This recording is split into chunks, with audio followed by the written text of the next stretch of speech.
Let me introduce you to a candidate from last year, Larry Krasner. He ran for the Philadelphia District Attorney position. Now, Krasner had a little bit of an unorthodox pre-election career. He has apparently no experience prosecuting cases, has never been a prosecutor, and in fact, what he's known for is he has sued the Philadelphia Police Department a total of 75 times for allegedly violating the rights of criminals. Larry Krasner is a long-term opponent of law enforcement, and he has even called them systemically racist. So, Larry Krasner, what is his agenda as district attorney? What is his political platform? Well, this article explains some of it. The first thing it indicates is that he is strictly against the death penalty. The death penalty is very controversial, and it's not unusual for a prosecutor running for election to be opposed to the death penalty. Well, what about civil asset forfeiture? He indicates it should be seriously reconsidered and is picking on the poor. Well, for those of you who don't know what civil asset forfeiture is a way for prosecution offices to basically seize property that is being used to commit crimes. And why would the prosecution office want to do something like that? Well, sometimes you have people who commit crimes, and sometimes you have property that is used to commit crimes. You can imagine it this way. Imagine there is a drug smuggling operation, and they use cars to transport drugs to houses where the drugs are stored in the houses, and then they go to a storefront that is used to sell the drugs, basically as sort of a side business. And then the profits from those drugs get deposited into bank accounts, and then the money is withdrawn from those bank accounts and transported with cars over to Mexico, where it is used to buy more drugs. Now, you can go and you can prosecute all of the different people that are involved in this drug smuggling operation, but if the cars, drop houses, storefront, and bank accounts all remain in place, then you're just leaving the assets out there for new criminals to come and take over and start doing the same thing. So the idea of civil asset forfeiture is to seize those items so that they can no longer be used to commit crime. The civil asset forfeiture system requires the prosecution to prove any property seized is being used to commit crime, just like the prosecution has to prove the individuals are involved in the crime, and that helps to protect innocent people from having their property basically seized by the prosecutor's office. So I don't understand why a prosecutor would be opposed to the civil asset forfeiture system. I certainly don't understand the statement that it's picking on the poor. The whole idea of civil asset forfeiture is that the criminal organization has assets. Assets are things of value. Generally, poor criminals are not going to have any assets that would be seized. Moving on to the next thing, Larry Krasner wants to move towards a no cash bail system. Well, what is the cash bail system? Basically, when a criminal is arrested and booked into jail, the court determines what cash bail to set. And the purpose of cash bail is to ensure that the criminal defendant continues to appear for his court dates. Criminal defendants, especially if they face mandatory incarceration if convicted, have a very strong incentive not to show up for court dates and to try and flee the jurisdiction. Why would they show up for court if the inevitable outcome of showing up to court is them being incarcerated? So basically, we developed this sort of cash bail system. Well, it was developed at some point somewhere in England, and it basically allowed people to be released from the jail if they could post cash or other collateral in a sufficient amount that the court could be ensured that they would show up. So basically, the court, when setting the bail amount, they consider how serious the crime is, how much mandatory and likely incarceration time that the person is facing. They also weigh that against whether the person, other circumstances exist indicating that person is likely to flee. For example, if they have ties to other states or countries, they consider the strength of the evidence, because if someone has a very good defense that they think will allow them to win their case, then the court will lower the bail because that person is likely to show up because they believe that they can win. While if someone is definitely going to lose, that's also a consideration. The court can consider other things as well, such as, for example, if the defendant has some sort of medical problem. So that's all that gets considered when setting the cash bail. Once it's set, if the defendant can afford to post the bail, he can be released pending trial.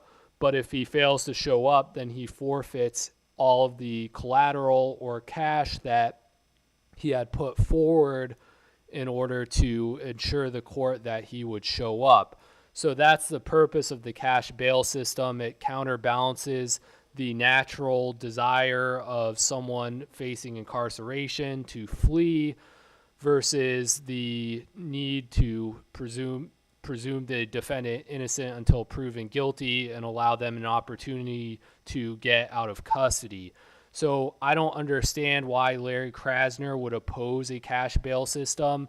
The reality is, if he does succeed in moving to a no cash bail system, I suspect most of the people facing mandatory incarceration will simply stop showing up for court dates. They really have no incentive to continue with the process if the likely outcome is that they get imprisoned. So this kind of baffles my mind that this is part of his political platform. I don't even see how this could be a functional system at all. Moving on, he indicates he would not accept gifts as the district attorney. Well, I imagine if you're a district attorney and you accept some sort of gift from someone you are prosecuting, it would generally take the form of basically a bribe. You would be committing bribery, and I would take it for granted that a elected district attorney is not going to be committing crimes. So I don't really understand why he has to put that as part of his political platform, that he's not going to accept gifts. That should just be assumed. But I find this pretty amusing because the next thing he lists on his platform, super PACs, it's just a modern political reality. Okay, well, how is accepting a gift any different from accepting a donation to your super PAC? So someone you're prosecuting wants to give you $50,000 gift, that's wrong. But if they want to make a $50,000 donation to your super PAC, then that's just a modern political reality. No, I mean, that's completely ridiculous. An elected district attorney should not have a super PAC. That is nuts, and it's completely hypocritical with him saying that he wouldn't accept gifts as DA. The next thing on his agenda is he said he's going to target the 6% of criminals who commit 60% of the crime, not entire neighborhoods of people of color and poor people. Okay, well, this guy must have some pretty bizarre beliefs about what police do if he believes that they just enter neighborhoods and harass poor people and people of color for no reason. Obviously, that's not the case. He wants to target the 6% of criminals who commit 60% of the crime. How is he supposed to know that? How is he supposed to know that this person who he has a case against is one of the 6% and not one of the 94% who apparently commit 40% of the crime? I don't understand. Maybe if Larry Krasner were here to respond, he could better explain this. But based on this website, this article, I just don't understand this. Finally, as far as on whether bad cops are sufficiently held accountable, I agree with what Black Lives Matter has said. Okay, well, Black Lives Matter has proved itself to be a radical organization. Their platform is nuts. I think their chief demand is something like, white people should leave their estate to a random black person. When I heard about that demand, I didn't understand it at all. The members of Black Lives Matter, it's pretty clear, are racist. They're constantly saying racist things on their social media and their demonstrations. They frequently say racist things. Members of Black Lives Matter have executed police officers. For him to just take as part of his platform and say that I'm just going to defer to what Black Lives Matter says is absolutely insane. Larry Krasner appears to basically be a Black Lives Matter activist who also is a candidate for the elected district attorney. Now, in addition to what was listed in that article, a major part of Larry Krasner's campaign is to reduce mass incarceration. And how is he going to do that? Well, this article indicates, according to the State Department of Corrections, that number of presumably criminals sent to state prison in 2016 included 303 for drug crimes, 270 for robbery, 138 for murder, 289 for aggravated assault, and 293 for weapon offenses. So I'm presuming, with the exception of murder and perhaps some serious aggravated assaults, that Larry Krasner is aiming at either not sending people to prison for these types of crimes or greatly reducing the prison time that these people are going to receive.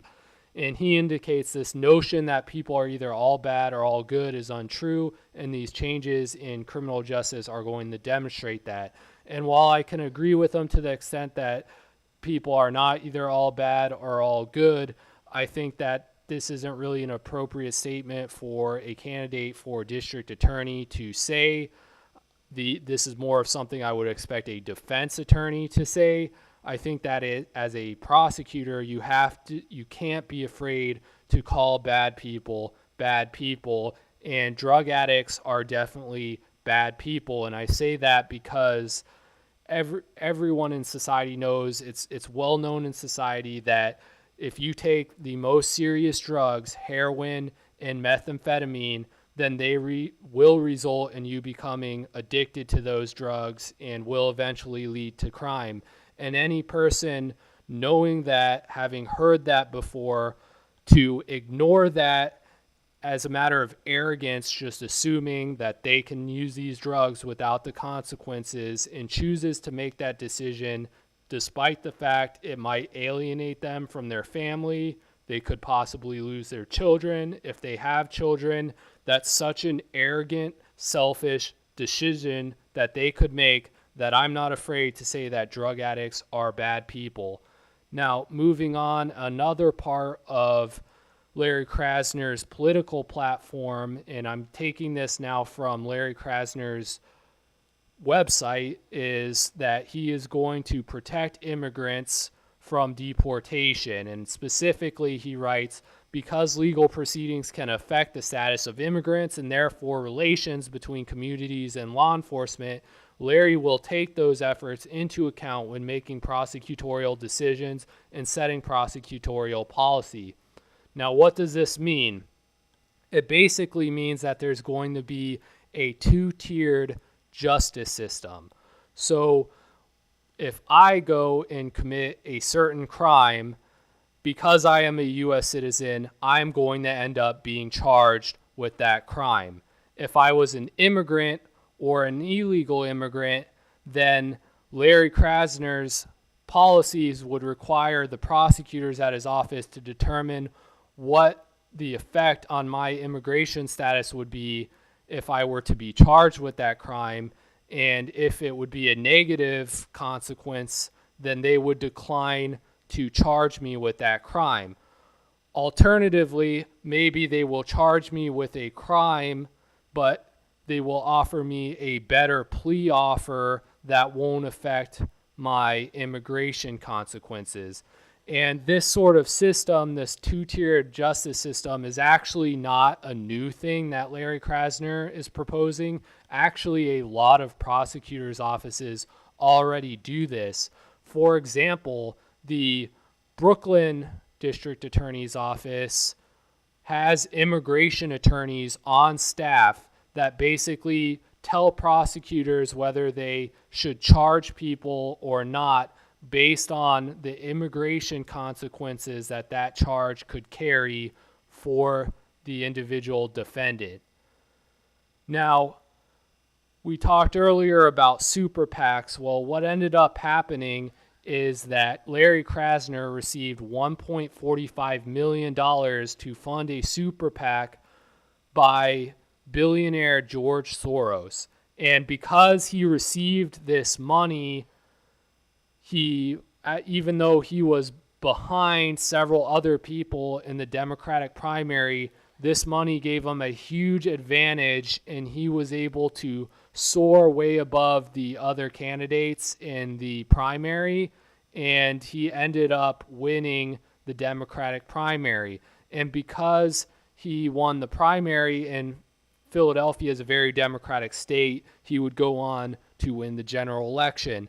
Now, this is completely ridiculous. Larry Krasner is a billionaire who does not live in Philadelphia. He may have never even visited Philadelphia. It's entirely unclear why he's involved in this election. He gave a huge amount of money into an election which otherwise would not have seen a lot of money involved in, given that it was a local district attorney election and would not have really involved corporate interest on one side or the other. And the fact that this is not a scandal is ridiculous to me, especially when the mere allegation that Russia was involved in exposing the fact that the Democratic presidential primary was basically rigged garnished this huge investigation that continues to this very day, despite no clear evidence of collusion and no concrete evidence that Russia was even responsible for that revelation. Yet here we have George Soros, a billionaire, getting involved in some local district attorney election. And there's basically, with the exception of this Daily Caller article, there's really no media coverage of this whatsoever. So Krasner gets elected, and he makes this following statement on police shootings.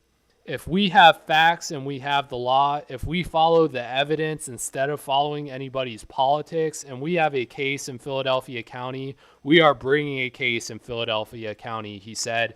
And no, we will not necessarily win. These cases have been lost all over the country, time and time again. In a way, frankly, puts more salt in the wound. So basically here, Larry Krasner is committing to basically wasting taxpayer dollars to pursue cases that he does not expect to win, cases where he believes that the defendant may be innocent, but he's going to pursue these cases and use the limited resources of his office to try and prosecute these cases that he doesn't believe he's going to win, just for the political sake of doing so. And Larry Krasner took over office a couple weeks ago, and what has he done since he took over? Well, the first thing that he did is he fired 31 prosecutors in an office shakeup, and that's roughly 10% of the prosecutors who work at the Philly DA's office. And when I first saw this, I thought, okay, well, these are probably prosecutors who are administrators. They don't actually prosecute cases. They just supervise other prosecutors, and their job is sort of to make sure that the will of the elected district attorney is carried out through the practices of the prosecutors at that office. But apparently that assumption I had is not true, because according to this article, the fired prosecutors are actually having a negative impact on the court systems and trials that are supposed to be taking place.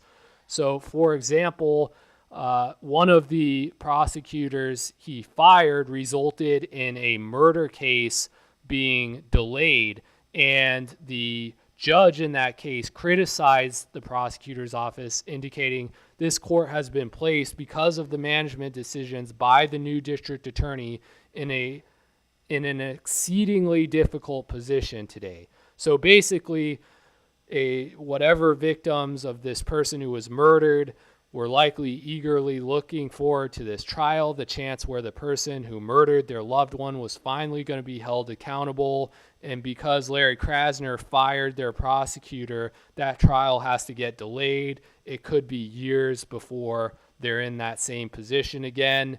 And the court calls them out on it, basically. The judge says, yes, we're in this difficult position, and it's because of poor management on behalf of the prosecutor's office. And this prosecutor wasn't the only one who negatively impacted what's going on in the courts. In that same article, it says later on, in a different courtroom, another judge agreed to delay a vehicular homicide trial because the prosecutor on that case had also been forced out. Lawyers were asked to return Tuesday to figure out the next step. The judge, meanwhile, ordered the defendant's house arrest lifted immediately, saying that to maintain the restriction because of staffing issues in the prosecutor's office was not fair. So basically, someone who killed someone, presumably while out drunk driving, has been released out into the community where they could drink and drive again because Larry Krasner fired the prosecutor who was supposed to preside over the vehicular homicide trial. This is absolutely ridiculous.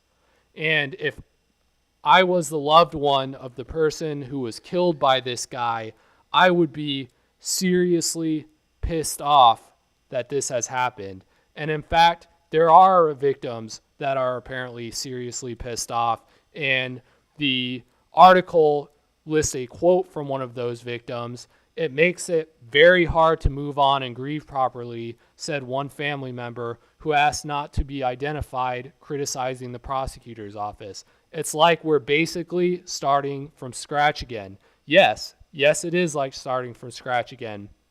It takes years for homicide and murder trials like this to get to the point where they can go to trial. And when you fire the prosecutor, you're likely setting that case back years. And if I were this victim, I would be seriously pissed off. I would be saying the exact same thing. It's outrageous, especially given that the prosecutor was fired was not in a political position.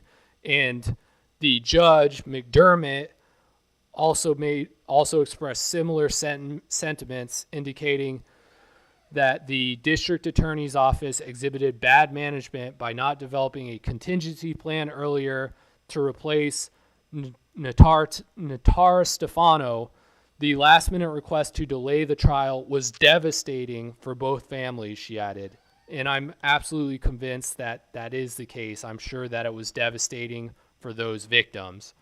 Now, why were these prosecutors fired?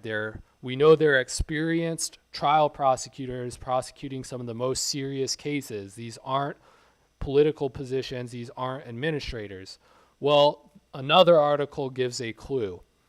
So this article, the author of this article writes, one current prosecutor I contacted spoke of an institutional homophobia, racism, and sexism that permeated the office and infected discretionary decisions like whom to charge and what pleas to accept. Now, I'm just going to let that sink in for a moment. So basically, what has happened here is someone or a group of people who work for the office reached out to Larry Krasner either before he took office or afterwards.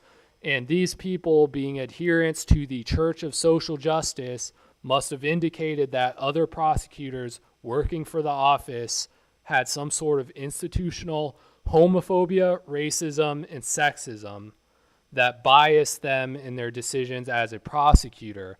And I'm sure whatever prosecutor or group of prosecutors went to Larry Krasner and expressed this were ones that stood to benefit in their career from those other prosecutors being fired from the office.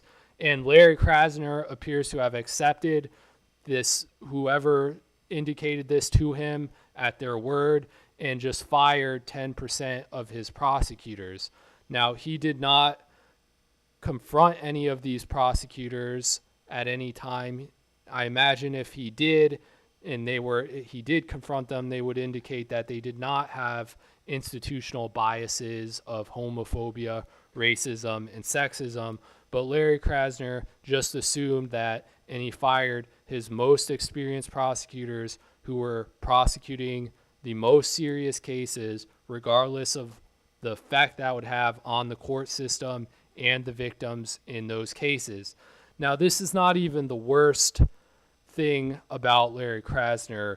The reason that I think Larry Krasner is so disturbing can be summed up in the following video clip, which I am going to show you. City of Philadelphia and the newly elected district attorney, Larry In his hand, Krasner. he was sitting on the sidewalk. The bullet went through 3 fingers and hit his hand. This is the second time in 10 months that the cop, Eric Ruch Jr., R-U-C-H Jr., this is the second time this cop in 10 months has shot a suspect. He's also suspected of shooting a drug dealer in February. He was placed on administrative leave in February. So this is the second time in 2 years where an unarmed black man has been shot by a white cop, and that white cop had been already guilty of shooting another black man. So we're asking Larry Krasner on his first day to send a statement, and we're telling the mayor that the statement he released is not enough. We're not starting 2018 with this kind of stuff. If we don't get any results, we are going to shut everything down. Your press conferences, the bridge, no matter what, expressways, the streets, we are starting the week of rage today. We want justice and transparency, or we will shut this city down. We want a statement from newly inaugurated DA Larry Krasner today.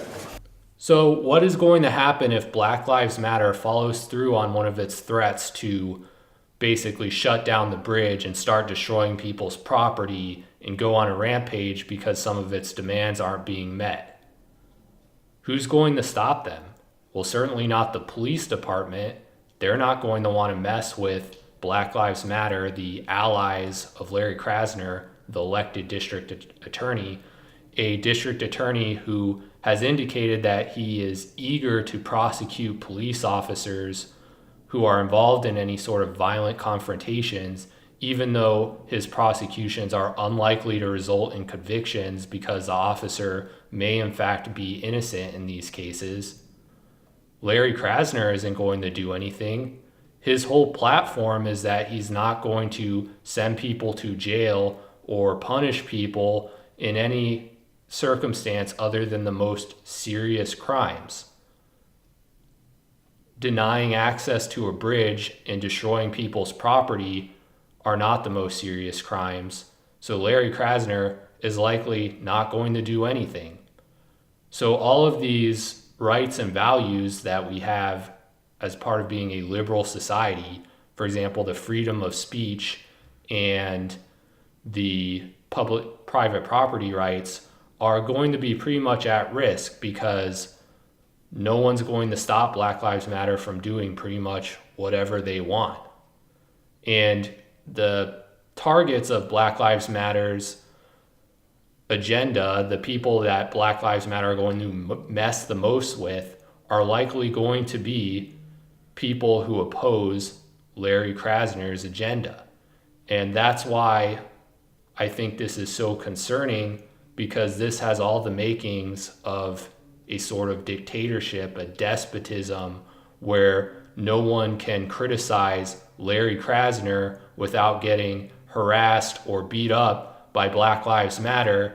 And if you are harassed or beat up by Black Lives Matter, Larry Krasner is not going to prosecute those people, and they're going to be free to harass or beat you up again in the future. So if I lived in Philadelphia right now, I would be very nervous. I would be packing my bags and looking to leave, because I think Philadelphia's status as a place where people have freedom and liberties is at risk due to Larry Krasner. So I hope you appreciated this video. If you did, please spread the word. I'm trying to grow this YouTube channel, and I hope to make more videos in the future like this, pointing out some of the absurd things that are going on in our criminal justice system.